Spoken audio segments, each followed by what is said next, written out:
لا الہ الا اللہ لا الہ الا اللہ توحید-سنت.com لا الہ الا اس ویب سائٹ پر ملاحظہ فرمائیے ممتاز علماء کرام کی تقاریر، درس قرآن و حدیث، اسلامی کتب کا وسیع ذخیرہ، فرقے باطلہ سے مناظرے اور بہت کچھ۔ الا اللہ لا الہ الا اللہ وَأَنَّ مُحَمَّدًا عَبْدُهُ وَرَسُولُهُ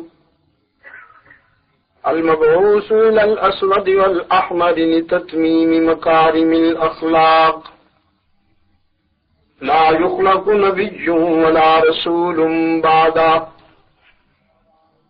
ولا أمة بعد أمته ولا شريعة بعد شريعته ولا كتاب بعد كتابه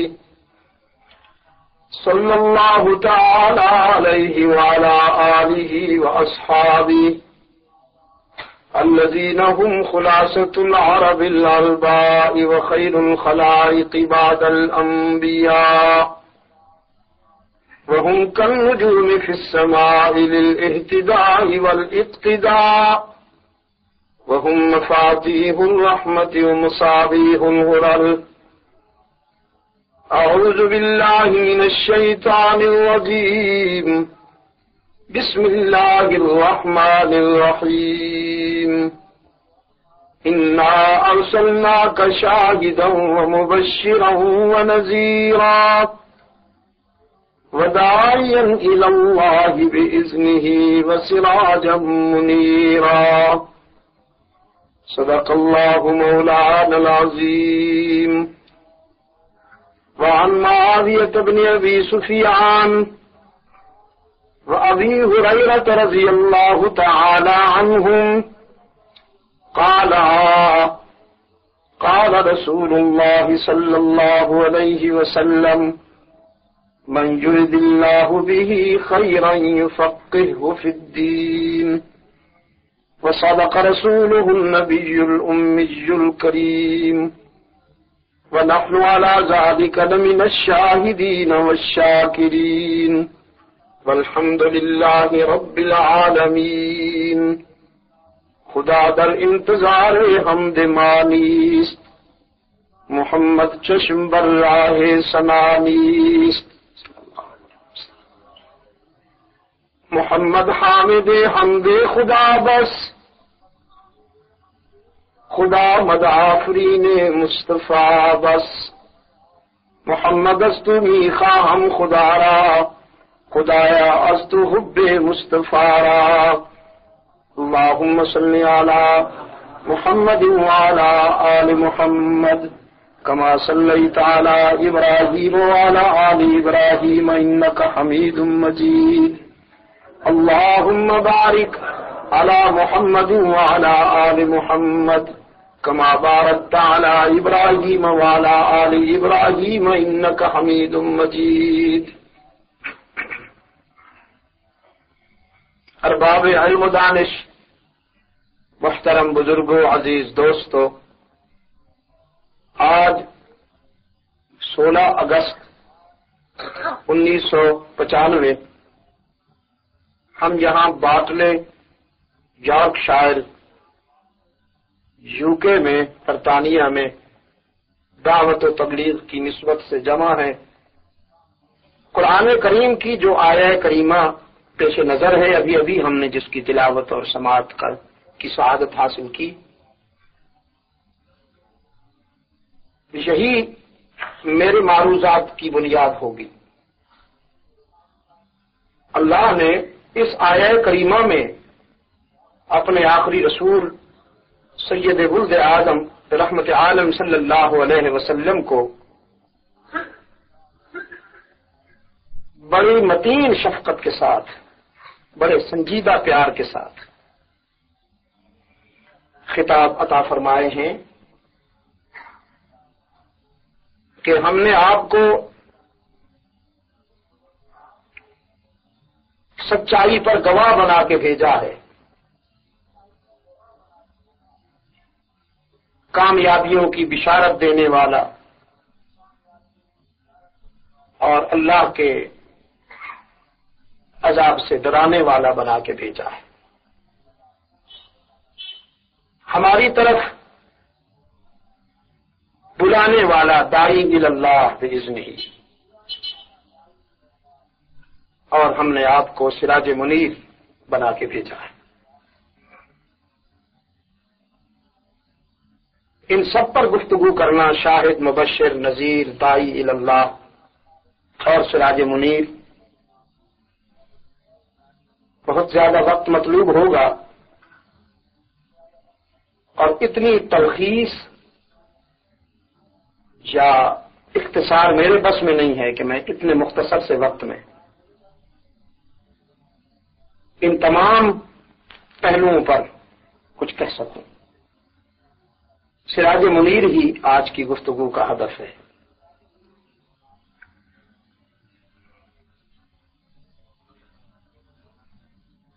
یہ کائنات جب وجود میں آئی،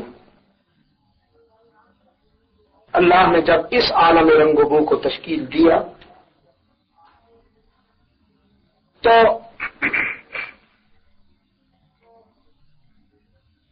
اس کی رحمت نے اس کائنات کے کسی بھی گوشے کو تاریکی اور اندھیرے میں نہیں رہنے دیا، بلکہ ہر پہلو پر تاریکیوں کا ازالہ کیا حق تعالی نے اور روشنی کا اہتمام فرمایا. روشنی کا سفر عالم مادیت میں،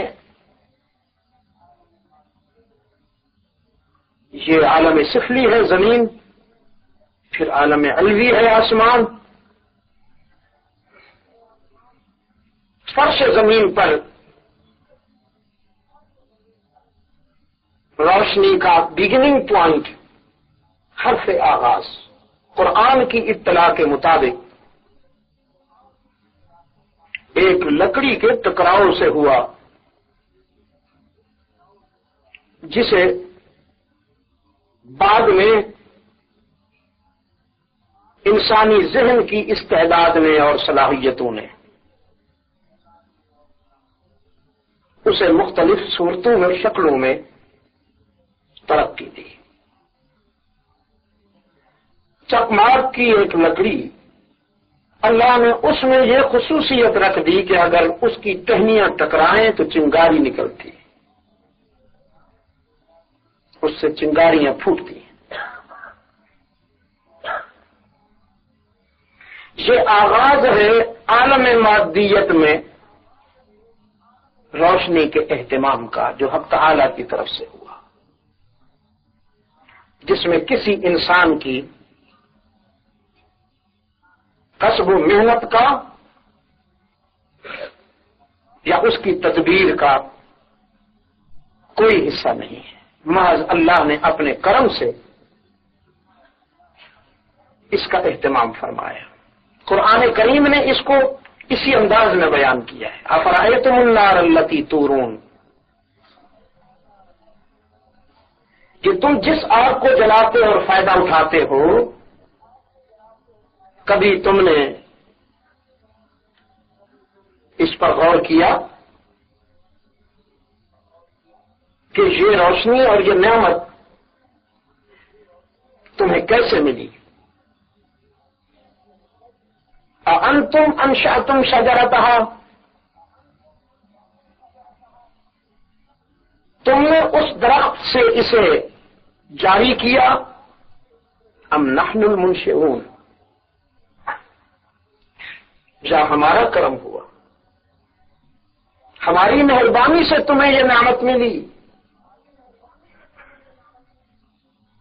یا اس میں تمہاری استعداد اور صلاحیت کا کوئی کردار ہے؟ انتم انشأتم شجرتها ام نحن المنشئون. لا ریب اللہ کے کرم کی بات ہے، لا ریب اس کے فضل کا مظہر ہے.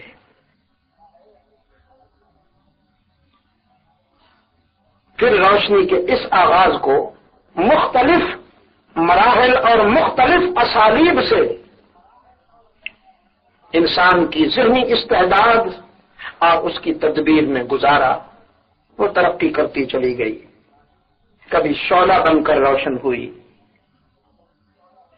کبھی وہ دیا بن کر جلی، کبھی لیمپ بن کر جلی، کبھی اسے روغن کے ذریعے روشن کیا گیا، اور وہ آغاز مختلف تدریجی مراحل سے گزرنے کے بعد آج کے جدید دور میں اس صورت میں آپ کے سامنے موجود ہے، جس پر آج کا انسان یہ سمجھتا ہے کہ اس مادی روشنی کا جو آغاز چکماک کی لکڑی کے ٹکراؤ سے ہوا تھا، تقریباً وہ آج پایہ تکمیل کو پہنچ گئی۔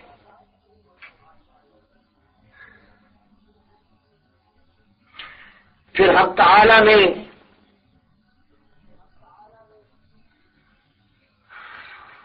علمی دنیا، بلندی کی دنیا کے اندھیروں کا بھی علاج کیا۔ انسان کی آنکھ نے ایک ستارہ چمکتا ہوا دیکھا، پھر اور دیکھا، پھر اور دیکھا، پھر اور دیکھا، پھر ٹھنڈی اور میٹھی چاندنی پھیلانے والا چاند دیکھا، اور پھر اس کی نظر سورج تک جا پڑی۔ یہ روشنی چکماک کے درخت سے شروع ہو کر اس سسٹم پہ آ کر مکمل ہو گئی۔ وہ روشنی ایک ستارے سے شروع ہو کر سورج پہ کمپلیٹ ہو گئی۔ جو رحیم و کریم مادے کی تاریکی کو برداشت نہیں کرتا، وہ روح کو کیوں اندھیروں میں دھکیل دیتا؟ اس نے روح کے اندھیروں کا بھی علاج کیا۔ پہلا چراغ آدم کے ٹائٹل سے روشن کیا،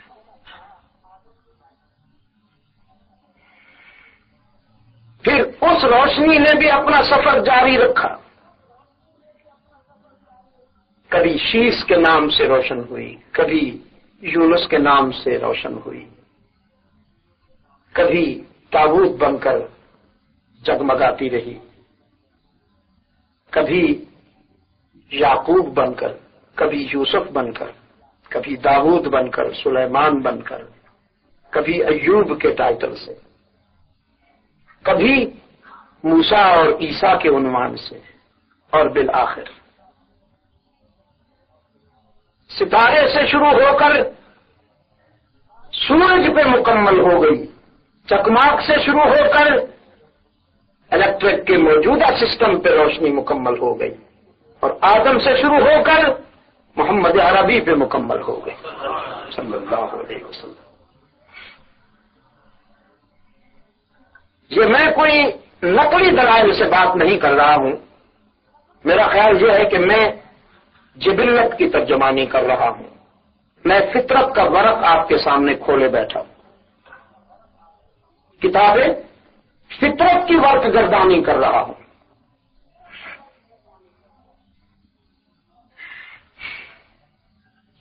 آسمان دنیا پر روشنی کی تکمیل کا مظہر سراجم وہاج کہلایا، قرآن کریم نے اسے سراجم وہاج۔ عما يتساءلون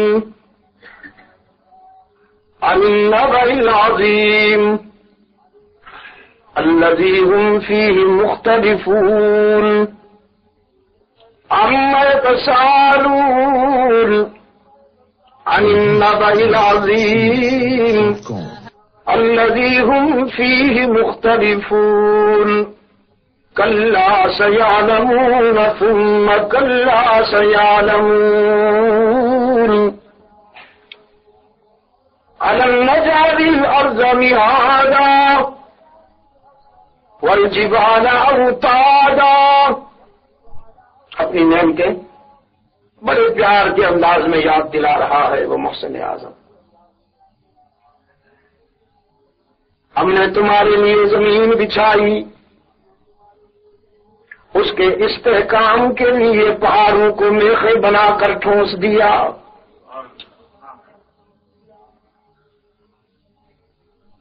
پھر ہم نے ہر چیز کو جوڑا بنایا. تم جب تھک جاتے ہو تو ہم نے نیند کے لیے، تمہارے سکون کے لیے نیند بنائی. رات تمہارے عیبوں کو ڈھانپ لینے کے لیے آئی.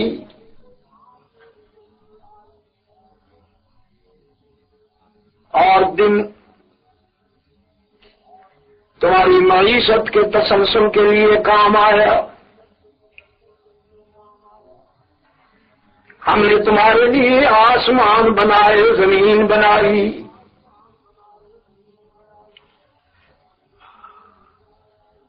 وَجَعَلْنَا اللَّيْلَ لِبَاسًا وَجَعَلْنَا النَّهَارَ مَعَاشًا وَبَنَيْنَا فَوْقَكُمْ سَبْعًا شِدَادًا وَجَعَلْنَا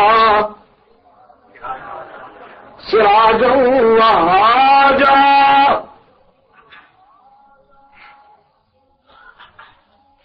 وَأَنزَلْنَا مِنَ الْمُعْصِرَاتِ مَاءً ثَجَّاجًا. یہ پھر بہت بات لمبی ہو جائے گی، مجھے یہیں رکنے دیجیے.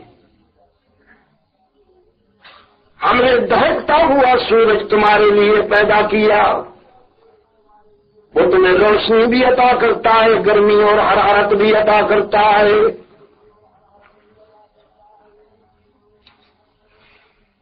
آسمان دنیا پر سورج کے سامنے اور کوئی روشنی نہیں ٹکتی. جب سورج آسمان کے دامن میں چمک رہا ہو تو اس کے آگے چراغ نہیں جلتا. سورج کے آگے چراغ جلانے والے کو لوگوں نے بدنیت کہا ہے یا پاگل.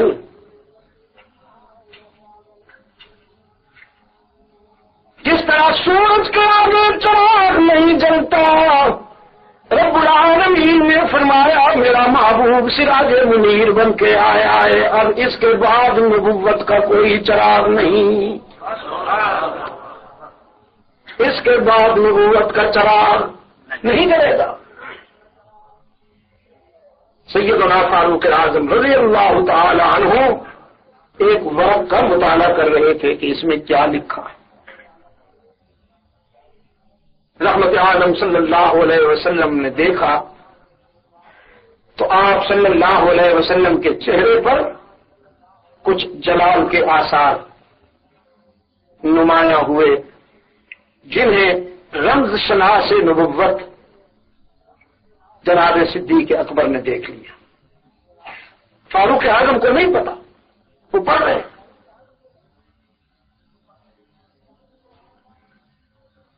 سیدنا ابو بکر صدیق رضی اللہ تعالی عنہ نے متوجہ کیا ابن خطاب کو یہ کہتے ہوئے کہ ثقلت کا امو کا یا عمر، تیری ماں تجھے روئے. عربی میں کہتے ہیں ثقلت کا امو کا، تجھے تیری ماں روئے. اما ترا الی وجہ رسول اللہ، تو نے رحمت عالم کے چہرے کو نہیں دیکھا؟ اب جو فاروق اعظم نے دیکھا تو خاتم النبیین صلی اللہ علیہ وسلم کے چہرے پر جلال کے آثار محسوس کیے. دو جانب ہو گئے اور فرمانے لگے رضینا باللہ ربا وبالاسلام دینا وبمحمد نبیا. اللہ کے رسول، میں تو یہ اس لیے پڑھ رہا تھا کہ دیکھوں اس میں کیا لکھا ہے، کہیں یہ نہ سمجھا جائے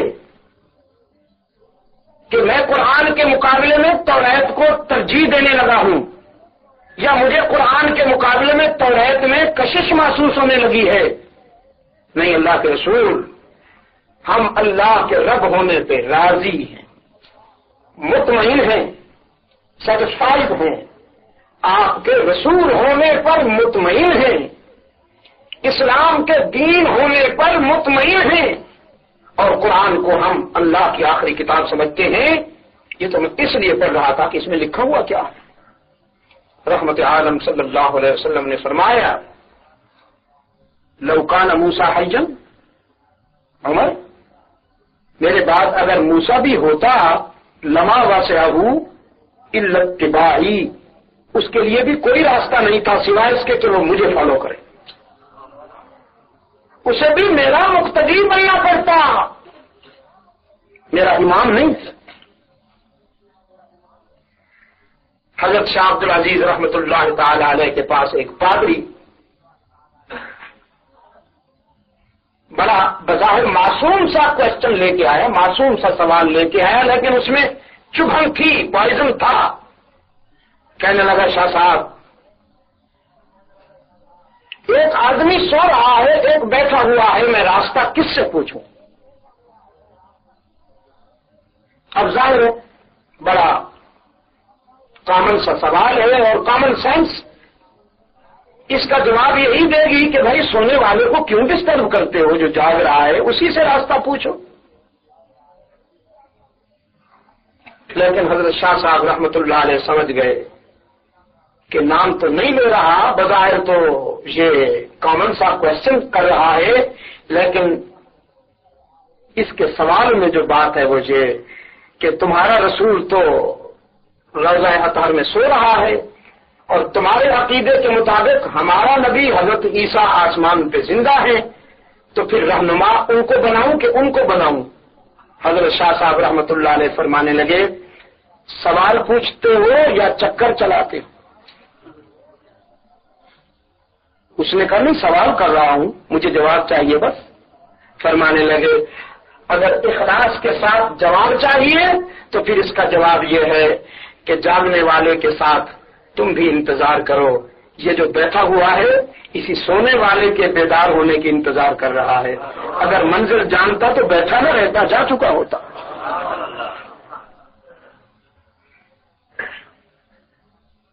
میں آپ کی خدمت میں یہ عرض کر رہا تھا میرے گرامی قدر بزرگوں اور عزیز دوستوں،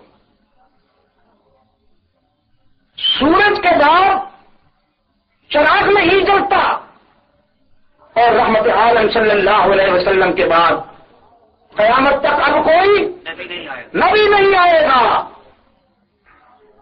جہاں تو حال یہ ہے کہ رحمت عالم صلی اللہ علیہ وسلم نے فرمایا، اگر میرے بعد کسی اللہ کے ہاں کسی کے نبی ہونے کی گنجائش ہوتی تو میرا عمر اس قابل ہے کہ اسے مسند نبوت پہ بٹھایا جاتا۔ ہمارے ڈاکٹر صاحب قدرت اللہ خان صاحب بیٹھے ہیں، وہ اس دن کہاں بات ہو رہی، پرسنل بات ہو رہی تھی، تو پوچھنے لگے کہ حضرت عمر کے لیے کیوں فرمایا؟ اس لیے کہ انبیاء کے بعد پوری انسانیت میں فضیلت کا اعزاز جانشین پیغمبر سیدنا ابو بکر صدیق رضی اللہ تعالی عنہ کو حاصل ہے۔ افضل البشر بعد الانبیاء ابو بکر صدیق ہیں، تو اللہ کے رسول صلی اللہ علیہ وسلم نے حضرت عمر کے لیے فرمایا، میرے بعد اللہ نے اگر کسی کو نبی بنانا ہوتا تو میرا عمر اس قابل تھا کہ اسے نبوت کی مسند پہ بٹھایا جاتا۔ کیوں؟ تو میں نے کہا جہاں تک تعلق ہے فضیلت کا، اس میں تو کوئی شک نہیں ہے جناب صدیق اکبر رضی اللہ تعالی عنہ اس امت میں سب سے افضل ہے، یہ کوئی اختلافی بات نہیں ہے۔ لیکن جو حالات آنے والے تھے، جس قسم کی صورتحال پیدا ہونے والی تھی، جناب فاروق اعظم رضی اللہ تعالی عنہ کے فکر اور ان کی گویا طبعی جو خوبیاں ہیں وہ رحمت عالم صلی اللہ علیہ وسلم کے سامنے تھیں کہ یہ شخص بلاغت فکر کا یہ عالم رکھتا ہے کہ فرش زمین پہ جب یہ بولتا ہے تو اس کی سوچ عرش بری سے قرآن بن کر نازل ہوتی. وہ جو موافقات عمر ہیں، سیدنا عمر رضی اللہ تعالی عنہ کی رائے کے مطابق جو وہی نازل ہوئی، بعض علماء ان کی تعداد 21 بتاتے ہیں، کچھ علماء 19 بتاتے ہیں، کچھ 17 بتاتے ہیں. کم سے کم 17 آیات تو ہیں ہی کہ جو فکر عمر کی تائید میں نازل ہوئی ہیں. تو عمر صاحب وہی تو نہیں، اس پر وہی تو نازل نہیں ہوئی، لیکن فاروق اعظم رضی اللہ تعالی عنہ کی سوچ کی تائید وہی نے ضرور کر دی. رحمت عالم صلی اللہ علیہ وسلم نے فرمایا اس کے فکر کی بلاغت کا یہ عالم ہے کہ اس کی سوچ کے مطابق وہی اترتی ہے. اللہ نے اگر کسی کو نبی بنانا ہوتا تو اس کو بناتا. تو جس امت میں فاروق اعظم جیسے بالغ نظر اور بالغ ذہن صحابی رسول کے لیے بھی نبی بننے کی گنجائش نہیں. مرزا قادیانی کے لیے کہاں گنجائش نکل سکتی؟ میرے عزیز دوست، ہمارے بعض مسلمان بھائی کہتے ہیں کہ جی وہ اس حد تک آپ ان لوگوں کو کیوں نشانہ بنا رہے ہیں؟ ایک دوست اس دن گلاسگو میں مجھ سے فرمانے لگے کہ ان کو چھوڑ دیا جائے ان کے حال پر. میں نے کہا چھوڑ دیا جاتا ان کے حال پر اگر وہ اپنا کفر تسلیم کر لیں. ہم وعدہ کرتے کہ ہم ان کو ان کے حال پہ چھوڑ دیں گے، لیکن المیہ یہ ہے، ٹریجڈی یہ ہے کہ امت مسلمہ کے متفقہ فیصلے کے باوجود کہ چونکہ مرزا غلام قادیانی نے نبوت کا دعویٰ کیا ہے اور آج بھی اس کی اپنی کتابوں میں یہ بات موجود ہے کہ جو لوگ میری نبوت کو نہیں مانتے، گالیاں دی ہیں وہ تو میں دہرا نہیں سکتا، ذریت البرایا کہا ہے انہیں، وہ تو میں دہرا نہیں سکتا، لیکن اس نے یہ ضرور کہا ہے کہ جو میری نبوت کو نہیں مانتے وہ دار اسلام سے خارج ہے.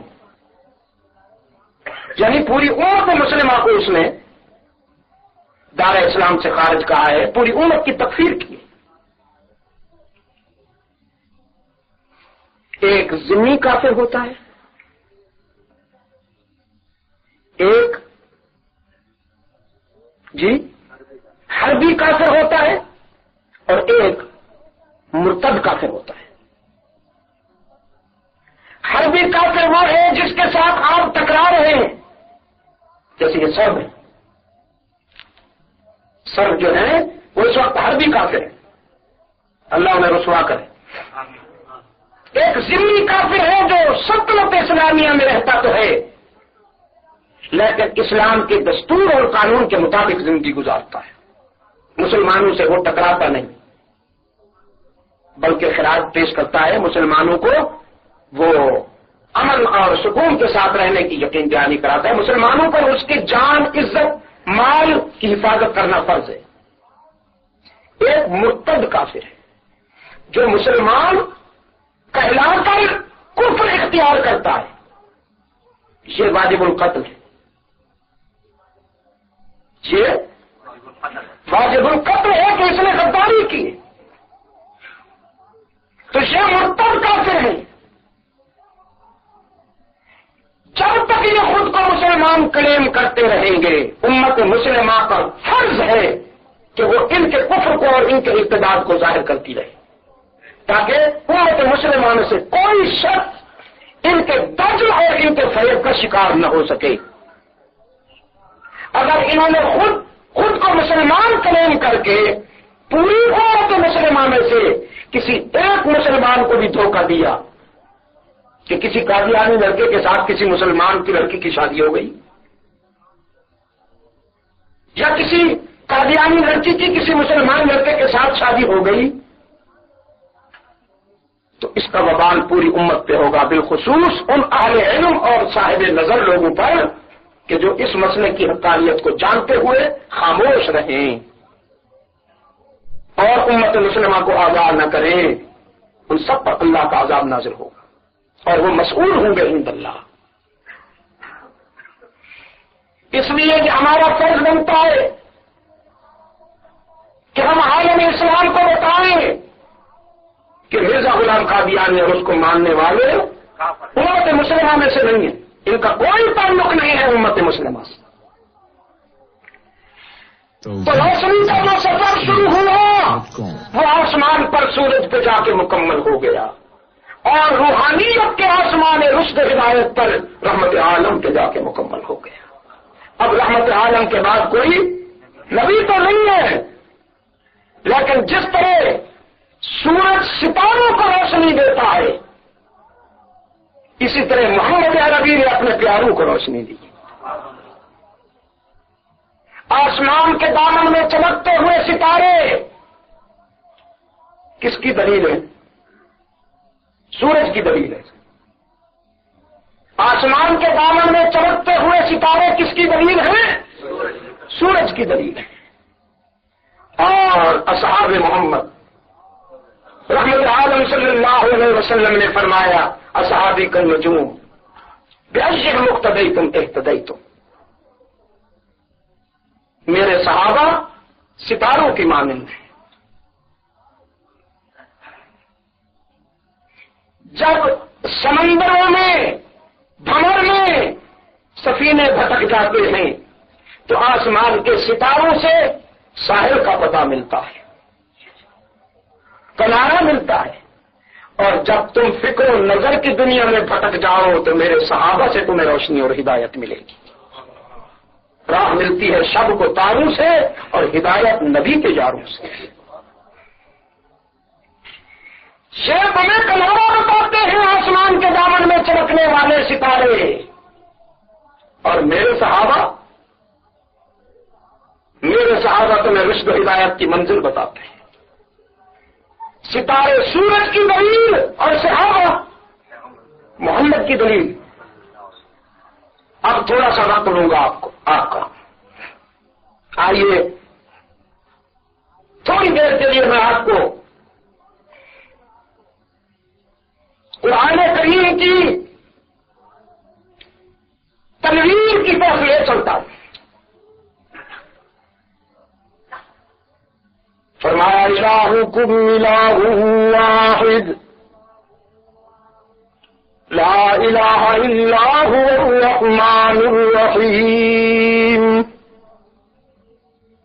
تمہارا معبود بس اکیلا معبود اللہ ہی، الہکم الہ واحد لا الہ الا هو الرحمن الرحیم، وہی رحیم و کریم، اس کے سوا کوئی معبود نہیں، کوئی مسجود نہیں، اس کے سوا کوئی علام الغیوب نہیں، وہی کارساز، وہی دستگیر، وہی حاجت روا، وہی مشکل کشا، وہی مصائب میں کام آنے والا، وہی دکھوں میں کام آنے والا، وہی اولاد عطا کرنے والا، وہی بیماریاں دور کرنے والا کون؟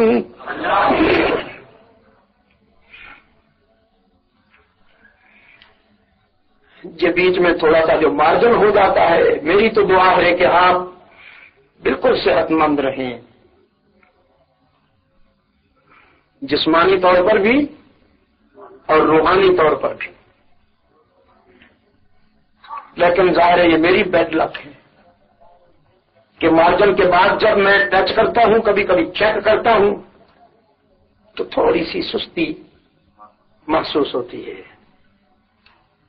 سستی ہی کا لفظ استعمال کروں گا، ورنہ تو پھر آپ ناراض ہونے میں تو ہم جیسے فقیروں پر ناراض بھی بہت جلدی ہوتے ہیں آپ۔ ہماری جبین کی عاجزیوں کے لیے مسجود، ہر جگہ موجود، علام الغیوب ہی پہ میں نے کہا ہے آپ سے، سالہ سال سے کہہ رہا ہوں کہ ہی پہ زور دیجئے، تھوڑا ایسا زور دیجئے کہ بھی کے بیماروں کو اللہ شفائے کاملہ عطا فرمائے۔ وہ جو کہتے ہیں نا اللہ بھی اور اس کے پیارے بھی، ہماری جبین کی عاجزیوں کے لیے سچا مسجود، ضرب لگا دیجئے اگر توفیق ہے اور کچھ جان ہے، ہماری جبین کی عاجزیوں کے لیے سچا مسجود۔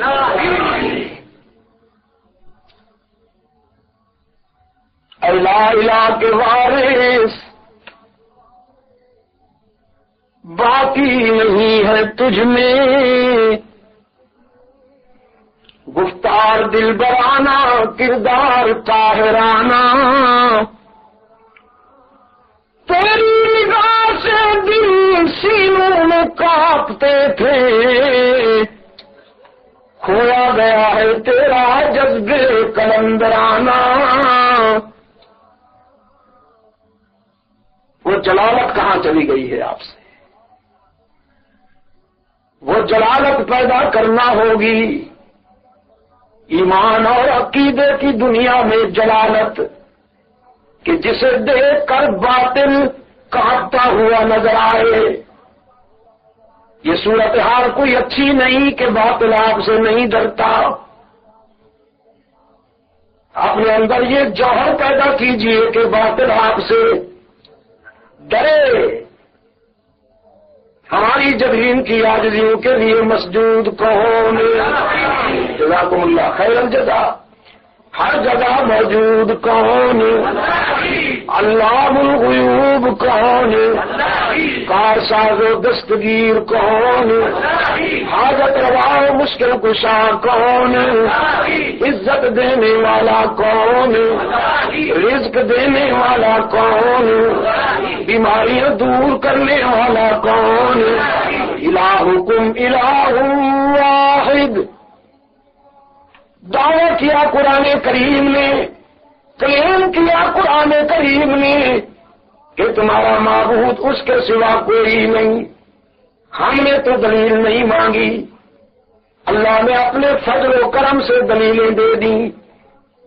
ان فی خلق السماوات والارض، ان فی خلق السماوات والارض واختلاف اللیل والنہار والفلك التي تجري في البحر بما ينفع الناس وما أنزل الله من السماء من ماء فأحيا به الأرض بعد موتها وبث فيها من كل دابة وتصريف الرياح والسحاب المسخر بين السماء والأرض لآيات لقوم يعقلون۔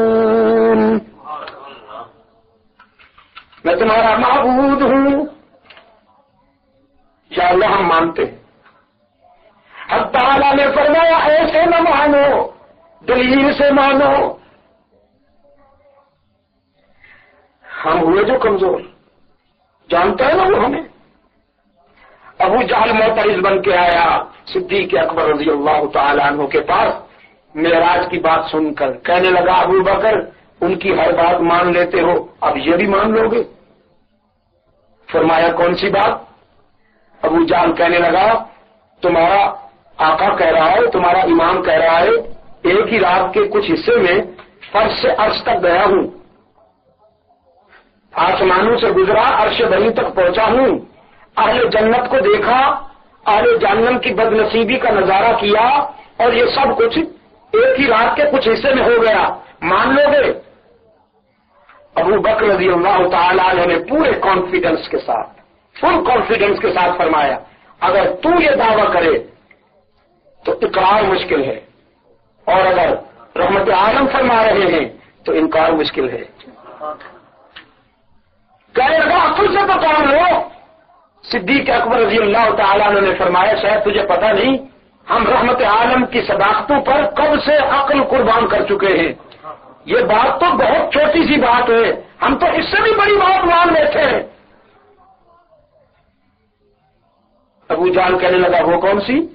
صدیق اکبر رضی اللہ تعالیٰ عنہ نے فرمایا ہمارے آقا نے ہم سے کہا اس کائنات کا بنانے والا, یہ ساری نعمتیں عطا کرنے والا, زندگی اور موت کا مالک, اور پھر جس کے پاس لوٹ کے جانا ہے وہ اللہ ہی ہے.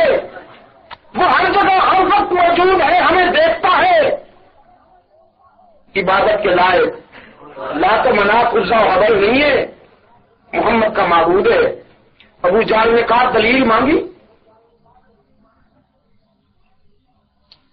Are you have any proof? صدیق اکبر رضی اللہ تعالیٰ عنہ نے فرمایا کوئی دلیل نہیں مانگی. کہنے لگا کیوں؟ فرمایا اس لیے نہیں مانگی کہ اگر ہم دلیل مانگتے تو شاید ہمارا آقا ہماری ڈیمانڈ پر اللہ کے انوار و تجلیات دکھا دیتا.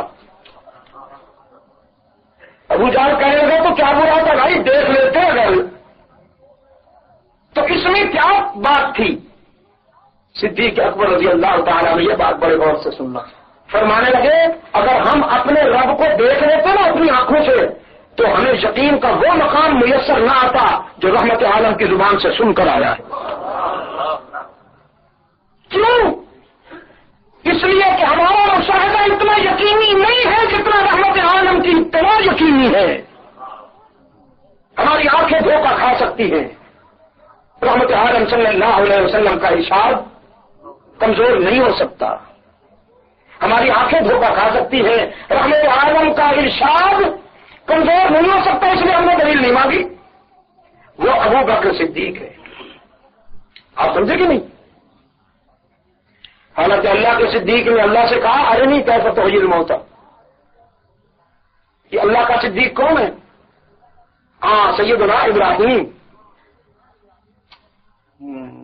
انہو کانا صدیقا نبیّا, انہو کانا صدیقا نہیں, صاد پر زیر ہے, صدیقا نبیّا. یا پھر تکلم ہی ایسا ہوتا, بعض دوستوں کا تکلم ہی ایسا ہوتا ہے نا جی. اتنی کوشش کی میں نے, تا علیہم, اس نے کہا وہی تو پڑھ رہا ہوں, انعمت علیہم. یا اللہ میں نے کہا بس پھر تو یہ جو کچھ پڑھ رہا ہے تو ہی سمجھ. تو صدیق النبیّا, انہو کانا صدیق النبیّا, یہ اللہ کا صدیق. اپنے رب سے کہا ارے نہیں کیسے تحیل موتا, میرے رب ذرا دکھا تو صحیح مجھے تو مردوں کو کیسے زندہ کرتا ہے. حق تعالی نے فرمایا اولم تؤمن, کیا یقین نہیں ہے؟ قالا بلا, عرض کیا یقین تو ہے, ولیکن لیطمئن قلبی, نالج ہے پہلے, اب میں پریکٹیکل کرنا چاہتا ہوں, مجھے پریکٹیکل دکھا دے کیسے مردوں کو زندہ کرتا ہے. یہ اللہ کا صدیق اپنے رب سے دلیل مانگتا ہے, لیکن محمد عربی کے صدیق کی محبت کا یہ عالم ہے. فرماتے ہیں ہم نے اپنے آقا سے کوئی دلیل نہیں مانگی اس لیے کہ ہماری آنکھیں غلط دیکھ سکتی ہیں, انہیں دھوکہ ہو سکتا ہے, رحمت عالم صلی اللہ علیہ وسلم کا فرمان ضعیف نہیں ہو سکتا. تو اس نے اپنے کرم سے دلیلیں دے دی. فرمایا ان فی خلق السماوات والارض واختلاف الليل والنهار والفلك التي تجري في البحر بما ينفع الناس وما أنزل الله من السماء من ماء فأحيا به الأرض بعد موتها وبث فيها من كل دابة وتصريف الرياح والسحاب المسخر بين السماء والأرض. آسمان کی بلندی کو جب دیکھو گے تو میں سمجھ میں آؤں گا, زمین کی وسعت کو دیکھو گے تو میں سمجھ میں آؤں گا. دن جائے گا رات آئے گی, پھر رات جائے گی دن آئے گا, میں سمجھ میں آؤں گا. پانی جیسی لطیف چیز پر کشتیاں اور جہاز تیرتے ہوئے دیکھو گے، میں سمجھ میں آؤں گا۔ بارش برسے گی، میں سمجھ میں آؤں گا۔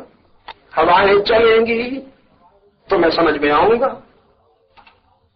بادلوں کے قافلے رواں دواں نظر آئیں گے، میری دلیل بنیں گے، میرا برہان بنیں گے۔ عجیب اتفاق ہے دوستو، اللہ نے اپنی الوہیت کے لیے فطرت کے ساتھ اداؤں کو دلیل کے طور پہ پیش کیا، اور اپنے رسول کی نبوت کے لیے صحابہ کی ساتھ اداؤں کو دلیل کے طور پہ پیش کیا۔ فرمایا محمد رسول اللہ، محمد میرا رسول ہے۔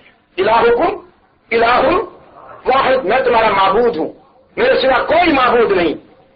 اب فرمایا محمد میرا رسول ہے، تمہارا قائد ہے، میرا محبوب ہے۔ یہاں بھی ہم نے دلیل نہیں مانگی، محض اپنے فضل و کرم سے اس نے دلیل عطا فرما دی۔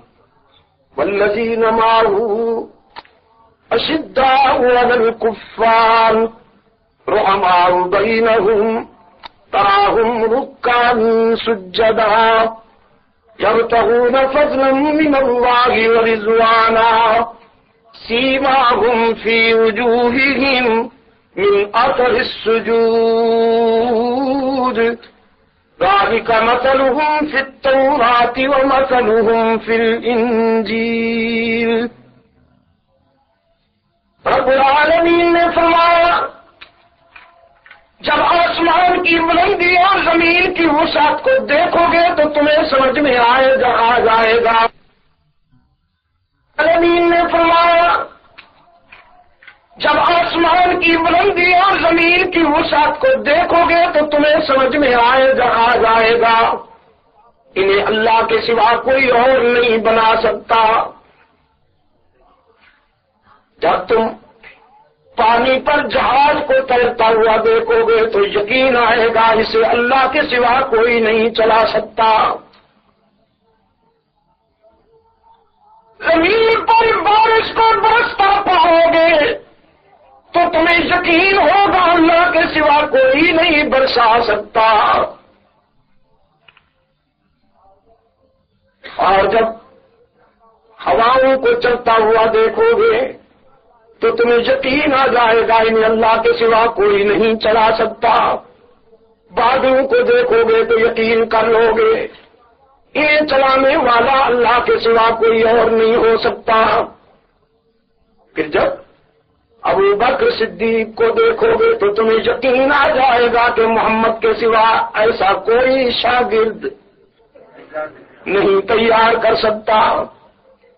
جب عمر کو دیکھو گے تو تمہیں یقین آ جائے گا محمد عربی کے سوا ایسا شاگرد کوئی نہیں تیار کر سکتا۔ جس طرح فطرت کی ادائیں میرے وجود کی دلیل بنی، اسی طرح صدیق عمر عثمان و علی طلحہ و زبیر کی وفائیں میرے محبوب کی نبوت کی دلیل بنی۔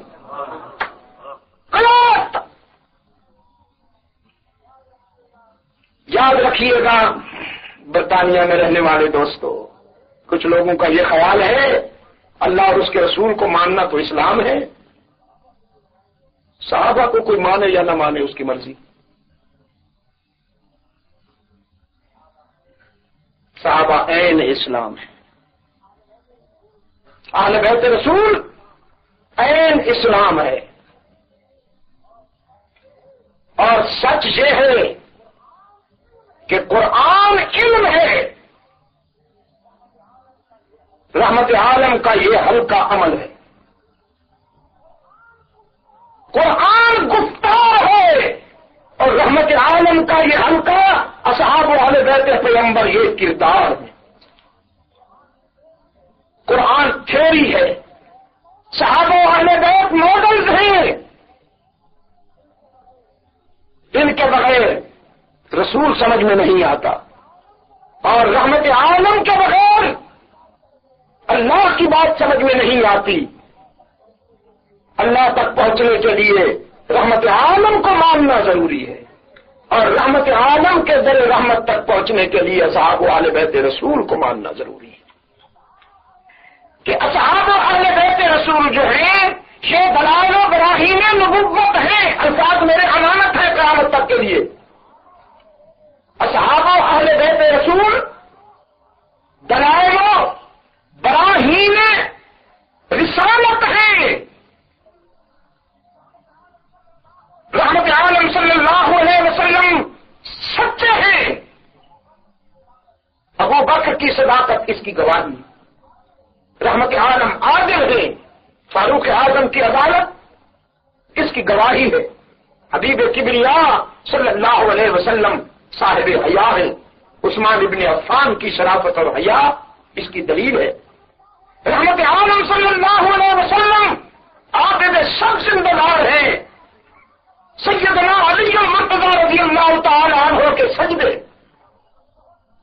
اور ان کا زہد رحمت عالم کی عبادت کی دلیل ہے. حبیب کبریا صلی اللہ علیہ وسلم سجا ہے. سیدنا خالد بن ولید کی شجاعت اس کی دلیل ہے. رحمت عالم صلی اللہ علیہ وسلم مدبر ہیں، صاحب بصیرت ہیں. سیدنا معاویہ رضی اللہ تعالی عنہ کی صلاحیتیں اس کی دلیل ہے. رحمت عالم صلی اللہ علیہ وسلم تفقہ میں بلند مقام رکھتے ہیں. تو ابن مسعود اور ابن عوف رحمت عالم صلی اللہ علیہ وسلم کی فقاہت کی دلیل ہے. رحمت عالم صلی اللہ علیہ وسلم صبر و حوصلے کا حوالہ ہے. تو سیدنا حسن حسین اس کی دلیل ہے. یاد رکھنا، میں اپنی عاقبت سنبھالنے کے لیے یہ بات کہہ رہا ہوں. کہیں کسی کو یہ خیال نہ آ جائے کہ شاہ صاحب ہمارے در سے یہ بات کہہ رہے ہیں. میں اللہ کے سوا کسی سے نہیں ڈرتا ہوں. میری یہاں حاضری کے 20 سال گواہ ہیں. جو دوست غیظ و غضب میں رہے دعا تو کرتا رہا، لیکن میں نے کبھی کوئی پرواہ نہیں. الحمدللہ میں اپنے ضمیر کے مطابق زندگی گزار رہا ہوں. میں نے اپنے ضمیر کے مطابق جو سچ سمجھا ہے وہ راستہ اختیار کیا ہے. مجھے دنیا والوں کی ناراضگی کی کوئی پرواہ نہیں ہے. میرے اسلاف پر لوگوں نے کفر کے فتوے لگائے، کیا میرے اسلاف نے ان سے معافی مانگی؟ جن چبا دستار کے وارثوں نے شاہ اسماعیل شہید، حضرت خانوی رحمت اللہ علیہ، حضرت نانوتوی رحمت اللہ علیہ اور محمد الیاس رحمت اللہ علیہ پر فتوے لگائے ہیں، کیا ان حضرات نے ان سے معافی مانگ لی؟ ہر شخص اپنے سخت کے مطابق زندگی گزارتا ہے. ہم نے اپنے ضمیر اور سخت کے مطابق زندگی گزاری ہے. الحمدللہ سو الحمدللہ. عبد المجید ندیم اللہ کے سوا کسی سے نہیں ڈرتا، صاف کہہ دینا چاہتا ہوں. لیکن میرے کچھ عزیز دوست کبھی کبھی کنفیوز ہو جاتے ہیں پراپیگنڈے کے سامنے. کبھی کنفیوز نہ ہوا کیجیے. سیدنا حسین ابن علی رضی اللہ تعالی عنہ کو میں اپنے ایمان کے لیے اسی طرح عظیم سمجھنا ضروری سمجھتا ہوں جس طرح صدیق اکبر کو، جس طرح فاروق اعظم کو، جس طرح عثمان و علی کو عظیم سمجھنا ضروری سمجھتا ہوں. میں شہدائے کربلا کی عظمت کو بھی اپنے ایمان کی ضرورت سمجھتا ہوں، اپنی نجات کے لیے ضروری سمجھتا ہوں. سیدنا حسن رحمت عالم کے تدبر کی دلیل ہے. رحمت عالم نے فرمایا تھا ان ابنی حاجہ سید، میرا یہ بیٹا اللہ اس کے سر پہ سعادت کا تاج رکھے گا. اور مجھے وہی کے ذریعے اطلاع ملی ہے کہ لعل اللہ ان یصلح به بین فئتین عظیمتین من المسلمین. اللہ میرے اس لخت جگر کے ہاتھوں مسلمانوں کی دو متصادم جماعتوں میں صلح اور محبت پیدا کرے گا. رحمت عالم صلی اللہ علیہ وسلم کی یہ بشارت ہجرت کے 41ویں برس منظر عام پہ آئی. سیدنا علی المرتضی رضی اللہ تعالی عنہ کی شہادت کے بعد چند مہینے حضرت حسن رضی اللہ تعالی عنہ اپنے ابا کی مسند پہ بیٹھے، چند مہینے مسند خلافت پہ بیٹھے، پھر اپنے چچا حضرت معاویہ کو خط لکھا رضی اللہ تعالی عنہ، چچا تشریف لائیے، کوفہ کی جامع مسجد کے منبر پہ میں آپ کو بٹھا کر آپ سے کمپرومائز کرنا چاہتا ہوں تاکہ ہمارے اختلافات کے نتیجے میں مزید خون ریزی نہ ہو، امت مسلمہ آپس میں جھگڑتی نہ رہے۔ سیدنا معاویہ آئے رضی اللہ تعالی عنہ، فرمانے لگے میری کچھ شرائط ہیں، اگر وہ مان لیتے ہیں تو پھر آج ہی شروع ہو جاتی ہے۔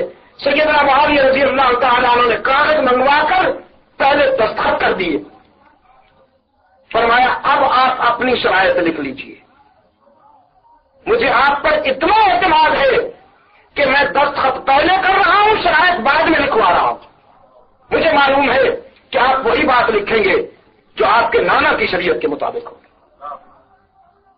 سیدنا حسن بن علی رضی اللہ تعالیٰ عنہ نے شرائط لکھ دیا اور صلح ہو گئی۔ حضرت معاویہ رضی اللہ تعالیٰ عنہ کے ہاتھ پر سیدنا حسن نے بھی بیعت کی، سیدنا حسین نے بھی بیعت کی۔ آپ فیصلہ فرمائیے،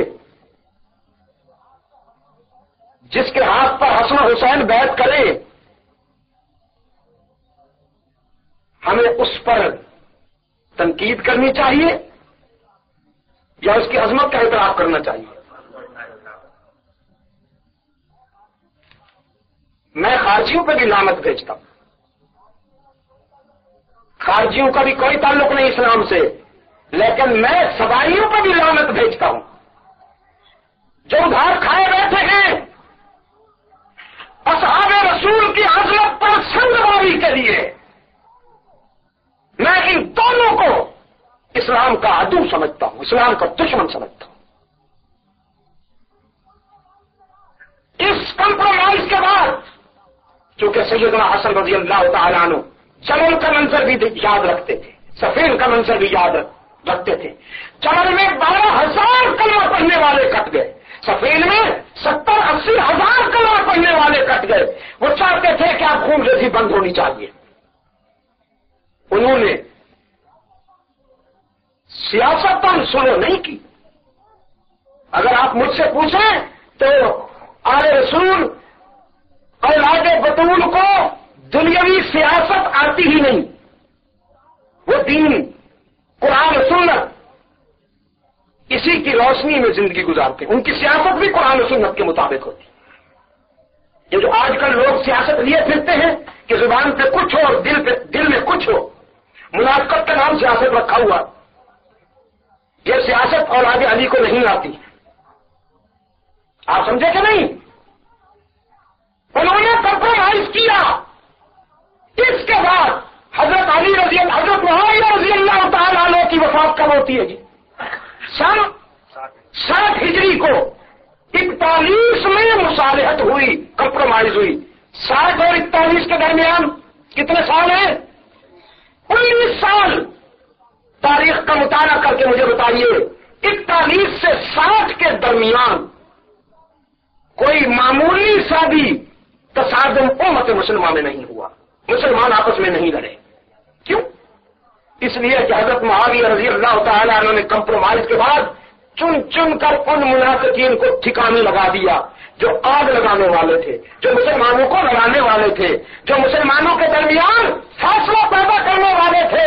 لمبے لمبے جبے پہن کر، لمبے لمبے جبہ دستار کی آڑ میں جو تفریق بین المسلمین کے ماہر تھے، چیمپئن تھے، ان منافقین کو حضرت معاویہ رضی اللہ تعالیٰ عنہ نے بغیر کوئی صفائی کا موقع دیے صفایا کر دیا، صفایا کر دیا۔ جب آگ لگانے والے نہ رہے تو پھر آگ بھی بجھ گئی۔ آج ہم ادھر سے آگ بجھاتے ہیں، ادھر سے بھڑک اٹھتی ہے، ادھر سے بجھاتے ہیں، ادھر سے بھڑک اٹھتی ہے، اس لیے کہ کچھ لوگوں کے مفادات ہیں۔ وہ جب تک امت میں لڑائیاں پیدا نہ کرے، جب تک امت کو آپس میں نہ لڑائے، ان کے ذاتی مفادات پورے ہی نہیں ہوتے۔ انہوں نے آگ لگا رکھی۔ آج پھر ایک معاویہ کی ضرورت ہے۔ وہ جیسے کہا نا اقبال نے، یہ دور اپنے براہیم کی تلاش میں ہے۔ اس دن مولانا خواجہ خان محمد صاحب گلاس کو میں مجھ سے پوچھنے لگے، شاہ صاحب ہم کیا کریں؟ اپنے ہی ہمارا درجہ سر بنے ہوئے. وہ لوہا کوئی آدمی درخت کاٹ رہا تھا نا تو لکڑی چیخ اٹھی. وہ بابا سعدی نے لکھا ہے, یہ سنا بھی انہوں نے ہوگا, میں درخت کی آواز انہوں نے سنی ہوگی, میں تو ان کی بات نقل کر رہا ہوں. اصل میں وہ کچھ تھوڑا سا میسج کنوے کرنا چاہتے ہیں اس طرح سے. درخت کی بات کیا سنیں گے, وہ فرماتے ہیں کہ کوئی شخص درخت کو کاٹ رہا تھا تو لکڑی چیخی کہ بھئی تم کیوں کاٹتے ہو, تیرا قبیلہ جدا میرا قبیلہ جدا, تم سوچتی ہے میں بلوچی. یہ بھی تو آپ کے اندر ہے نا جی.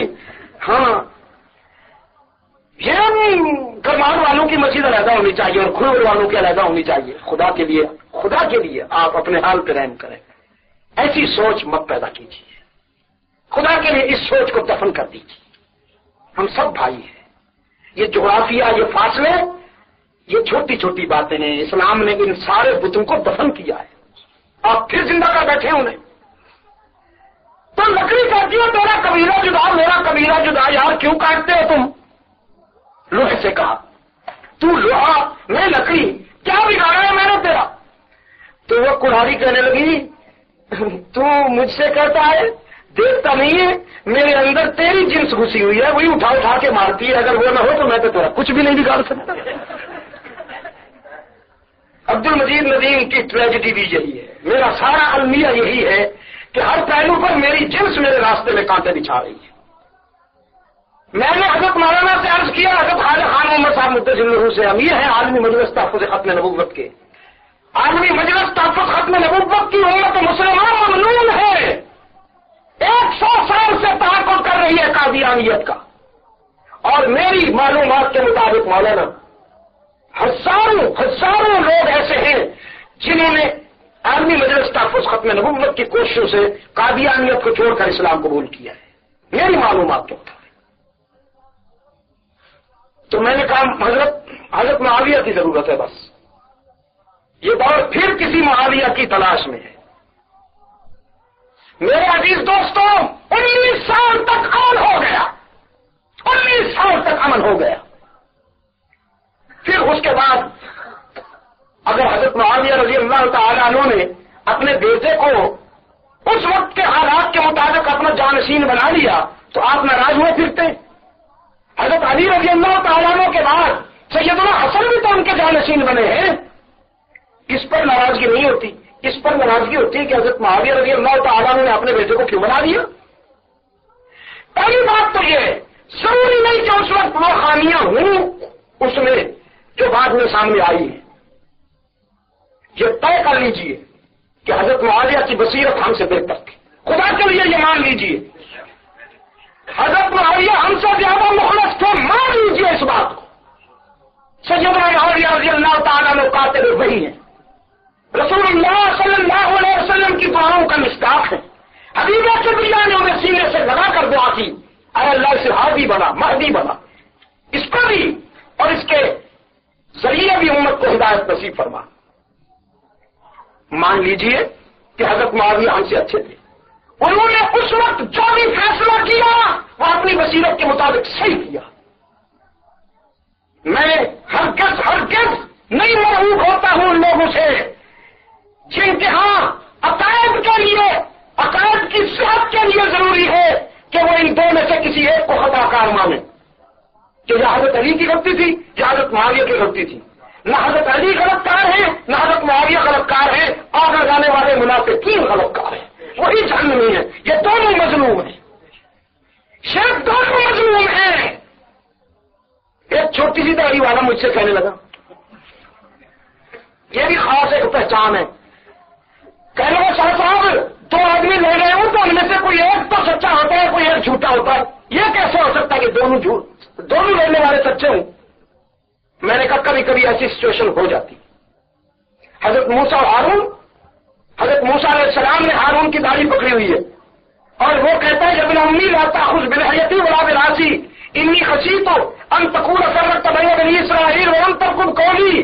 شیخ طبری اور ابن جریر کی عبارت نہیں ہے, قرآن ہے. یہ 2 پیغمبر ہیں, دونوں اللہ کے معصوم پیغمبر ہیں, ان کی عصمت میں کوئی شک نہیں ہے. حضرت موسیٰ علیہ السلام نے ہارون کی داڑھی پکڑی ہوئی ہے, ان میں سے کسی ایک کو غلط کہہ کے دکھائیے، پھر ہم تیری طبیعت صاف کریں. میں نے کہا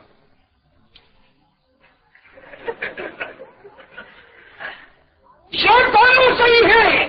ہارون بھی نبی اللہ ہے، حضرت موسیٰ بھی نبی اللہ ہے، دونوں رسولوں میں ان کی سچائی میں کوئی شک نہیں. بیچ میں وہ لانتی کردار تھا سامری کا وہ لانتی کردار تھا جس کی وجہ سے یہ صورتحال پیدا ہوئی. بالکل اسی طرح حضرت علی بھی صحیح ہے، سیدنا معاویہ بھی صحیح ہے. بیچ میں کردار تھا ابن سبا کا، منافقین کا.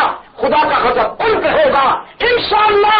علی بھی رحمت عالم کے پہلو میں ہوں گے، معاویہ بھی محمد عربی کے دامن رحمت میں ہوں گے. یہ دونوں جنت میں ملیں گے آپ کو. اور رہے حسین کی عظمت پہ قربان جاؤں. حسین کے جوتوں کی خاک مل جائے تو آنکھوں کا سرما بنا لوں. مجھے حضرت حسین کا جوتا مل جائے تو سر کا تاج بنا لوں. آج بھی میں واضح کر دینا چاہتا ہوں کہ یزید و حسین کا کوئی مقابلہ نہیں ہے. یزید جیسے کروڑوں بھی حضرت حسین کی عظمت کا مقابلہ نہیں کر سکتے. بیچ میں جس طرح وہاں منافقین نے کردار ادا کیا، یہاں بھی منافقین نے کردار ادا کیا.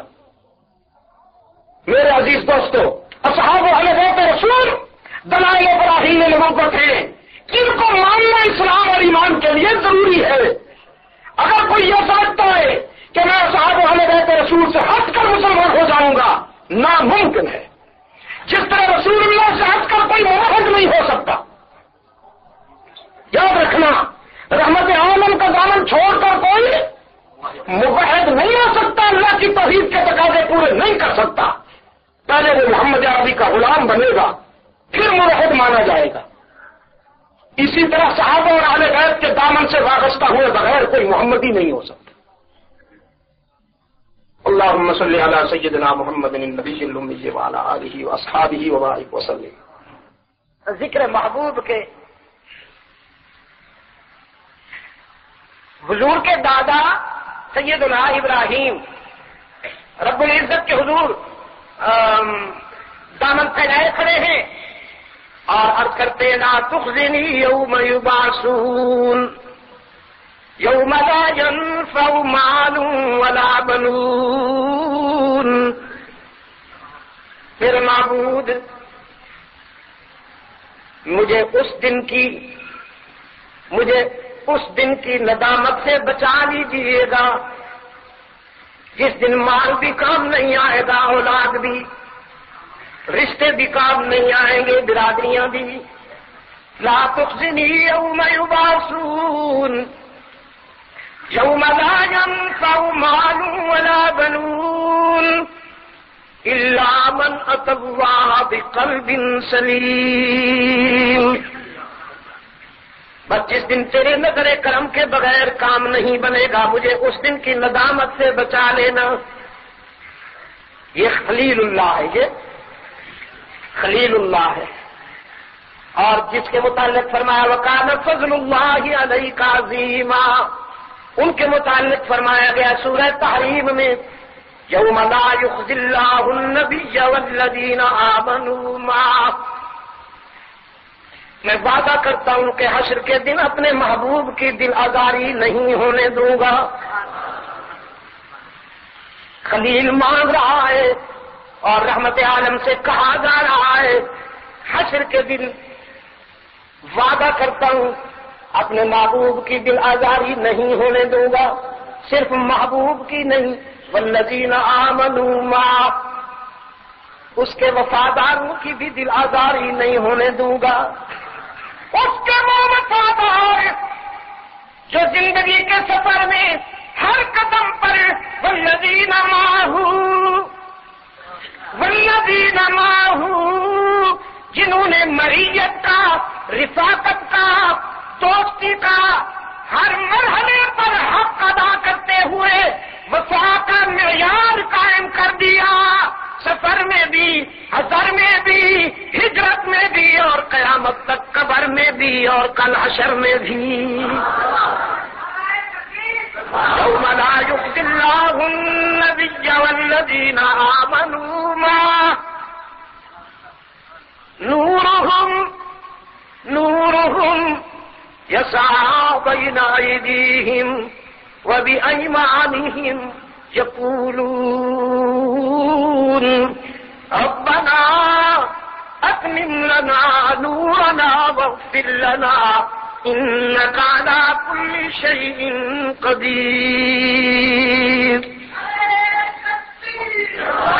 حشر میں محمد عربی کا قافلہ یوں آئے گا، راول پنڈی والوں، حشر میں محمدی قافلہ یوں آئے گا کہ آگے نور، پیچھے نور، دائیں نور، بائیں نور، اور نور بھی ساکن نہیں، متحرک نور، موبائل نور. جیسے بادشاہوں کے اردا گرد نوکر چاکر دوڑتے ہیں، رحمت عالم اور اس کے غلاموں کے اردا گرد نور کا سیلاب متلاطم ہوگا. اور سیدنا آدم سر اٹھا کے کہیں گے حشر میں اپنی اولاد کو، میرا فرزند وہ دیکھو حبیب کبریا آیا، میرا فرزند وہ دیکھو حبیب کبریا آیا. قوم کے نذرانوں پہ پلے ہوئے میرے بھائی مولوی صاحب کو سمجھ میں نہیں آئی بات. وہ جسمانی نور پر اٹک گیا اور تفریق اور فرقواریت کی سزا پیدا کر دی. ایک لمحے کے لیے میرے پاس آئے، میں اسے سمجھاؤں تمہیں کیا ہو گیا ہے. میرے آقا کا تو یہ مقام ہے کہ ان کی ذات کیا، ان کے پاؤں کی ٹھوکروں سے نور کے سیلاب امڑتے ہوئے دیکھتا ہوں. میرا فرزند وہ دیکھو شان میں جس کے نہیں ہے کوئی ثانی وہ رسول صلی اللہ علیہ وسلم. اصل میں میں خیر میں آپ کو شامل کر کے آج کی رات کے حوالے سے نامہ اعمال سے کچھ سیاہی دھو دینا چاہتا ہوں اور نامہ اعمال میں کچھ روشنی کے نقوش مرتب کرنا چاہتا ہوں، اس لیے آپ کو تکلیف دیتا ہوں. شان میں جس کے نہیں ہے کوئی ثانی وہ رسول. ہو سکے تو ادھر سے اس مصیبت سے نکل آئیے. ویسے بھی یہ مہینہ آپ کو ادھر سے نکال کے ادھر لانا چاہتا ہے، لیکن ہم بڑے سیلفش ہیں. اس مہینے میں بھی اسی کا فکر ہمیں کھا جاتا ہے، اسی کو بھرتے رہتے ہیں. شہری اتنی بھرپور کہ افطاری تک کچھ کھانے کو دل نہ کرے، اور افطاری اتنی خوفناک کہ ساری قضائیں ادا ہو جائیں. کیوں بھائی؟ اور بڑے متقی بنے ہوئے ہیں جی، ہم نے اللہ کو راضی کر لیا. اوہو، یکم رمضان کو بھی اپنا ویٹ دیکھ لینا تھا اور عید کے دن بھی ویٹ دیکھ لیجئے گا. اللہ کو راضی کیا یا نفس کو پالا؟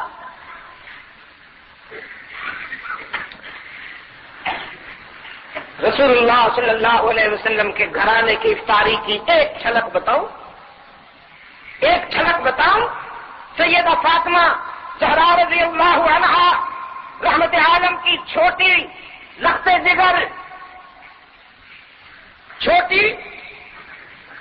جگر صاحبزادہ صاحبزادی نہ کہا کرو. یہ صاحب تمہارے ہیں، پتلونیے، ان کو اپنے پاس رکھیں.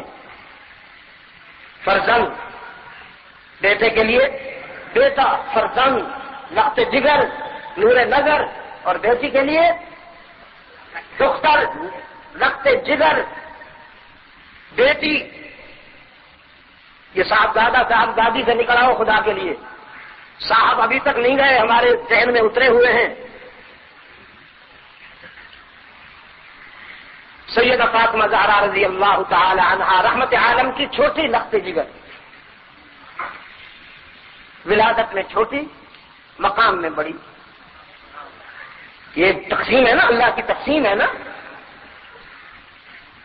افطاری کے لیے تیاری کی ہوئی ہے، اور تیاری کی ہوئی ہے جو کی ایک ایک روٹی بنائی ہے اپنے لیے بھی اور اپنے بچوں کے لیے بھی. اس لیے کہ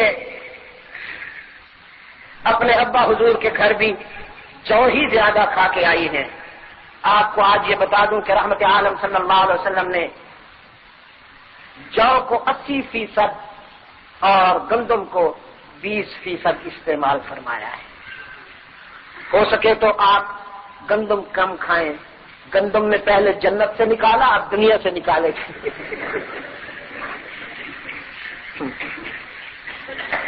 جو بارلے یہ میں نے وہاں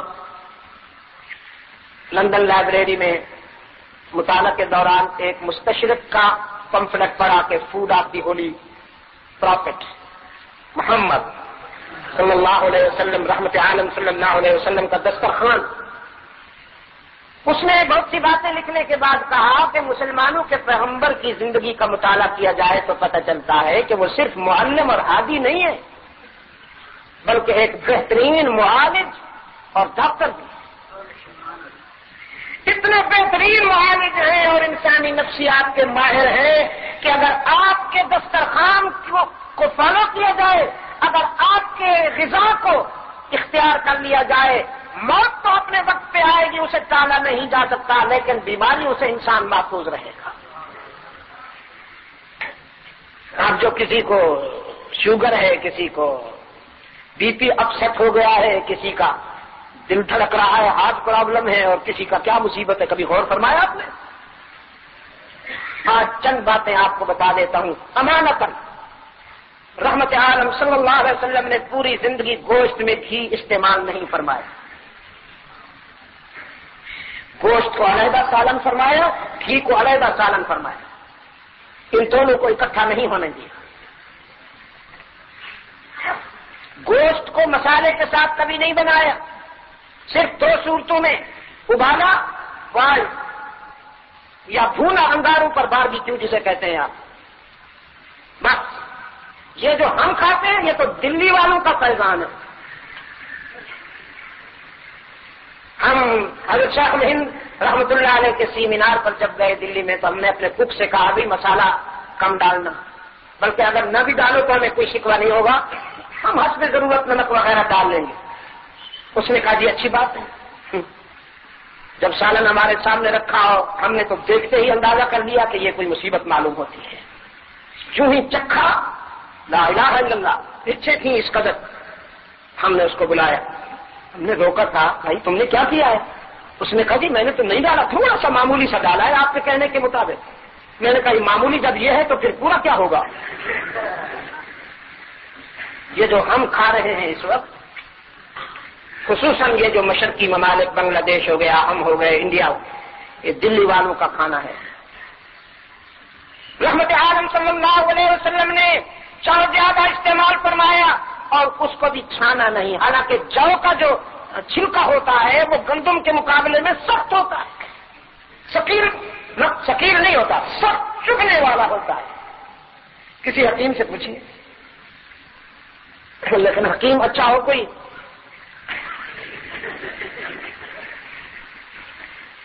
حیدرآباد میں مولانا میں گیا تو مال پر ایک بورڈ لکھا تھا، وہ جو جناح کالونی بنی ہے نا جی، جب وہاں ٹرن کرتے ہیں تو اسی پر ایک بہت بڑا بورڈ لکھا تھا، محترم قبلہ حضرت حکیم، بڑے بڑے حکیم، آگے ان کا اسم گرامی. ان کا مطلب نیچے لکھا تھا مریضوں کو ملنے کے اوقات، تو ملنے کو انہوں نے میم اور لام کے درمیان کھینچا،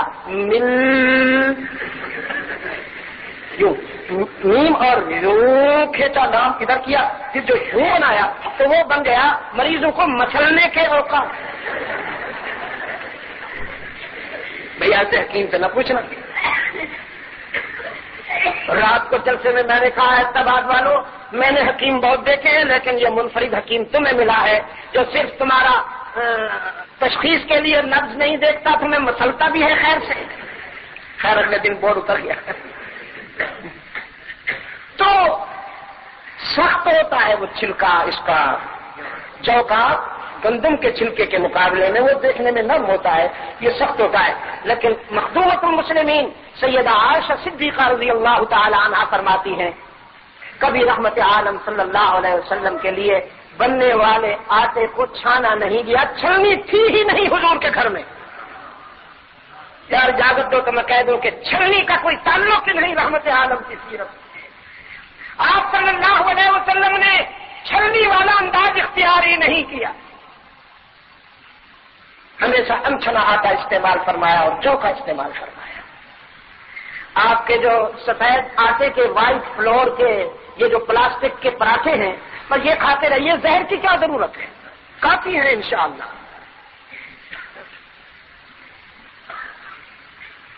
تو کیا بات کہاں سے چل رہی تھی جی؟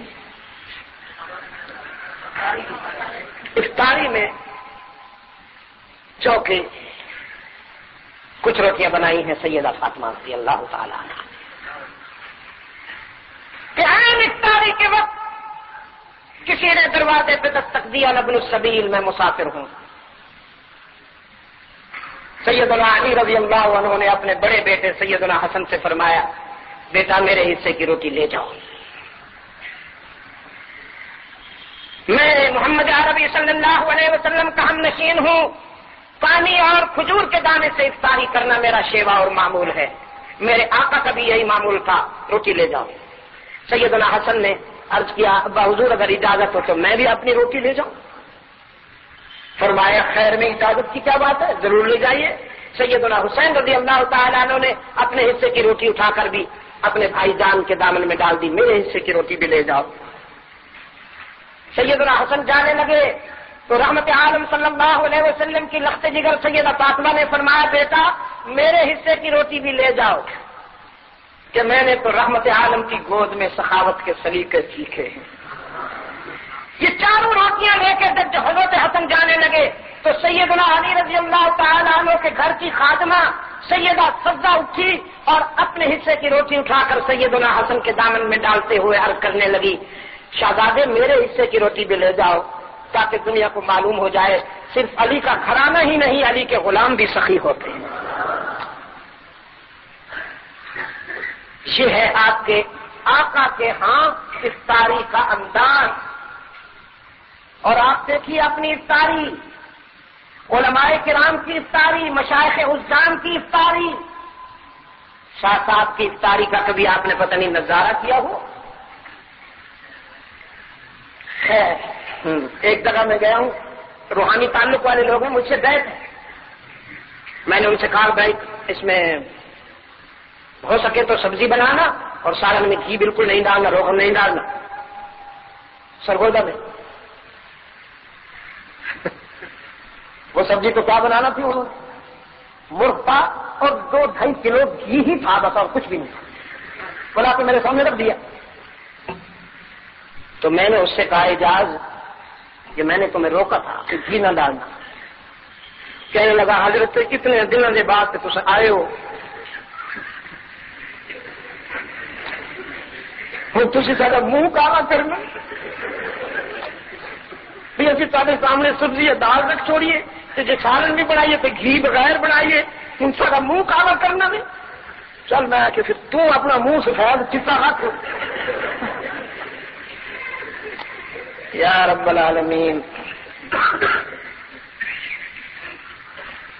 میرے پیارے دوستو رمضان المبارک ہمیں اس کی قید سے نجات دلانے کے لیے آتا ہے. وہ ادھر لانا چاہتا ہے، رمضان ادھر لانا چاہتا ہے. اقبال کہتا ہے دل بیدار پیدا کر، دل بیدار پیدا کر کہ یہ خوابیدہ ہے جب تک، دل بیدار پیدا کر کہ یہ خوابیدہ ہے جب تک، نہ تیری ضرب ہے کاری نہ میری ضرب ہے کاری. یہ کاری نقطے والا نہیں ہے، کاری صاحب والا، یہ کشش والا. نہ میں کچھ کر سکوں گا نہ تو کچھ کر سکے گا. تو ادھر سے جواب آئے شان میں جس کے نہیں ہے کوئی ثانی وہ رسول صلی اللہ علیہ وسلم. ادھر سے اوپر حضرات اللہ اکبر، اوپر تو جنات آئے شاید آپ سے بھی زیادہ. قریب آ جاؤ نا میرے ساتھ عشق و مستی کے سفر میں، میرے قریب آ جاؤ. شان میں جس کے نہیں ہے کوئی ثانی وہ رسول صلی اللہ علیہ وسلم.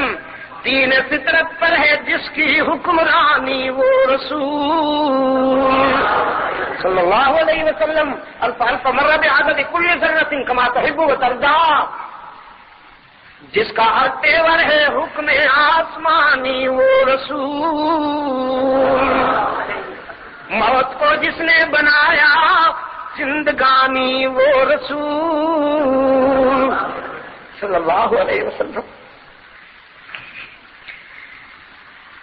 پہلے سنتے رہے ہو، آج پریکٹیکل ہو گیا۔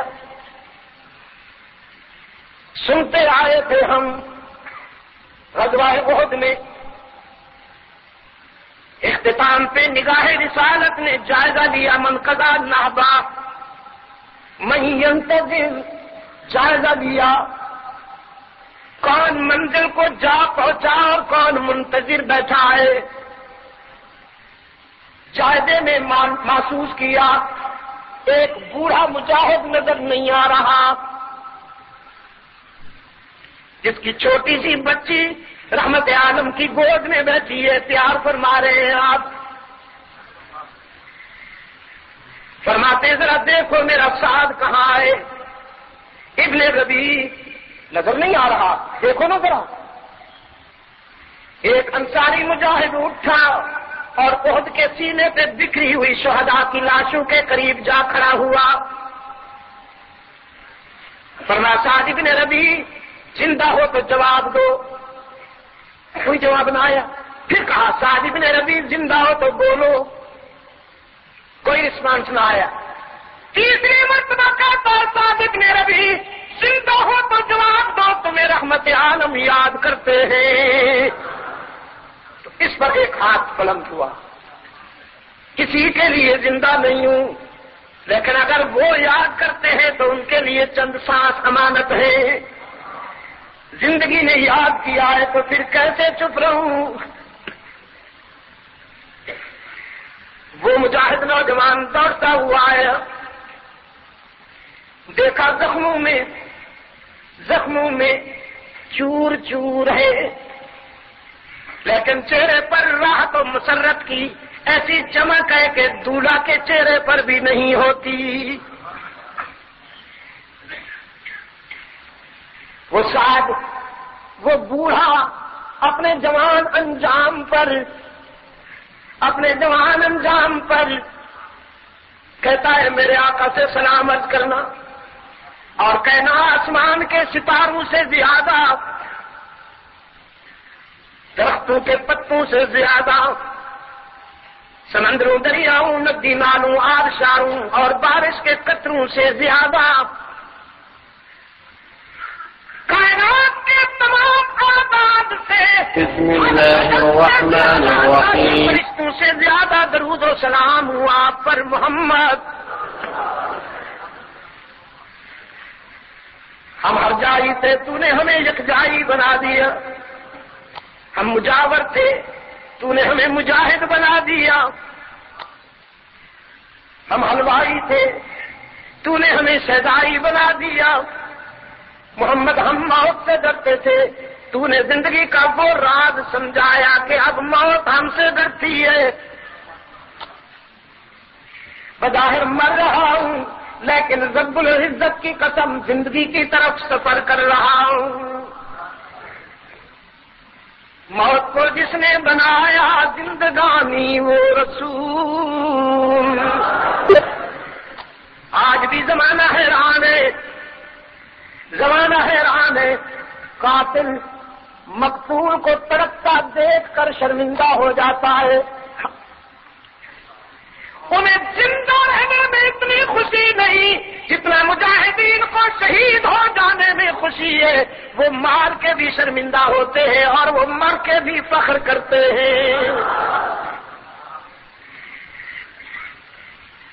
اسلام آباد میں ایک جرنلسٹ ملا، یورپی صحافی ملا، السلام علیکم کہا مجھے، میں نے کہا مسلمان ہو گئے ہو؟ کہتا ہے یس، ناؤ آئی ایم مسلم۔ میں نے کہا کوئی کتاب پڑھی ہے تو نے، کسی عالم سے ملاقات ہوئی ہے؟ کہتے ہیں نو، افغانستان سے آ رہا ہوں۔ تو پھر پھر میں نے کہا وہاں کسی سے ملاقات ہوئی؟ کوئی لٹریچر کو اسٹڈی کیا؟ کہتا نہیں، انسان کو پڑھا۔ جلال آباد کے قریب ایک بستی پر میزائل گرا، کچے مکان ریزہ ریزہ ہو گئے، چھوٹے چھوٹے بچے، عورتیں، بوڑھے ٹکڑے ٹکڑے ہو گئے۔ امریکہ لعنت ہو تجھ پر، لعنت ہو خدا کی تجھ پر، انسانی حقوق کا نمبردار بنتا ہے درندہ۔ تیرا جسم جتنا گورا، تیرا دل اس سے زیادہ کالا۔ ایک بچہ 3 سال کا بچہ زخمی ہوا، بہن نے اٹھایا، بہن نے اٹھایا، ماں کو جا کے دیا، ماں بھی زخمی تھی، اس نے تڑپتے ہوئے بچے کو دل سے لگا لیا۔ کچھ دیر بچہ تڑپا، پھر ٹھنڈا ہو گیا۔ جب ماں نے محسوس کیا کہ چل دیا، میرا بیٹا چلا گیا، تو ایک خاص کیفیت میں کہتی ہے دماغ راز ہویا، زما محبوب محمد کا زما سلام وایا۔ وہ جرنلسٹ کہتا ہے میں نے اپنے گائیڈ سے کہا اس ماں نے کیا کہا ہے؟ اس گائیڈ نے کہا اس ماں نے اپنے جاتے ہوئے بچے سے کہا ہے میرے بیٹے میرے پیارے محمد کو سلام کہنا، اور اس سے کہنا اولاد بڑی پیاری چیز ہوتی ہے، اولاد بہت محبوب شے ہوتی ہے، لیکن امنا کے نام تجھ سے زیادہ ہمیں کوئی شے پیاری نہیں۔ موت کو جس نے بنایا زندگانی وہ رسول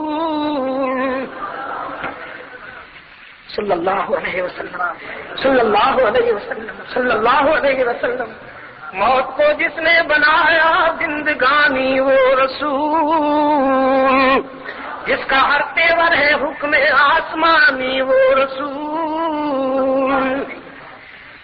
میں پہلے صفا کیوں، میں پہلے صفا کیوں، میں سب کو برہم کر دیا، جس نے خونہ شام تلواروں کو مرہم کر دیا۔